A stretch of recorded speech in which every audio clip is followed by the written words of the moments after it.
Welcome to waves media Telugu. Annamayya జిల్లా మదనపల్లి మండలం కొత్త ఇండ్ల పంచాయతీలో తాగునీటి సమస్యను పరిష్కరించేందుకు కొత్త బోర్ ఏర్పాటు చేశారు. స్థానికుల విజ్ఞప్తి మేరకు చేపట్టిన ఈ పనులను ఎమ్మెల్యే ఎం షాజహాన్ బాషా నేడు స్థానిక కూటమి నాయకులతో కలిసి ప్రారంభించారు. ప్రజలకు తాగునీటి ఇబ్బందులు లేకుండా అవసరమైన మౌలిక సదుపాయాల కల్పనకు కృషి చేస్తామని ఆయన తెలిపారు. చంద్రబాబు గారి నాయకత్వం, లోకేష్ నాయకత్వం, జహాన్ నాయకత్వం, జై తెలుగుదేశం. ఈరోజు కొత్తిండ్లు పంచాయతీలో కొత్తిండ్లో ఒక బోర్ ఓపెనింగ్ చేశాం. బోర్ ఓపెనింగ్ చేసి ఇక్కడ ప్రజల సమస్యలు చూస్తే చాలా బాధ అవుతుంది. ఎందుకంటే రెండు పక్కల ఇల్లు టౌన్కి ఆనుకొని ఉంది, ఎన్వీఆర్ పార్క్ వెనక భాగంలో ఉంది.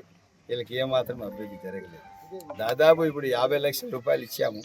ఎక్కడ 50 లక్షలు ఖర్చు అయిందో ఈ రోడ్లకు అని అర్థం కావడం. ఎందుకంటే అంత అవసరం ఉంది ఇక్కడ. ఇప్పుడు 3 కోట్లు ఇస్తే కూడా చాలా. సో ఆ విధంగా తప్పకుండా మరో 50 లక్షలు ఇస్తున్నాము. డ్రైన్స్ ఇప్పుడు జూలై నుంచి డ్రైన్స్ వస్తాయి. డ్రైన్స్లో కూడా 1 కోటి రూపాయలు ఇస్తాము. ఈరోజు నీళ్లు దాదాపు 2.5 ఇంచు నీళ్లు వచ్చినాయి ఇక్కడ.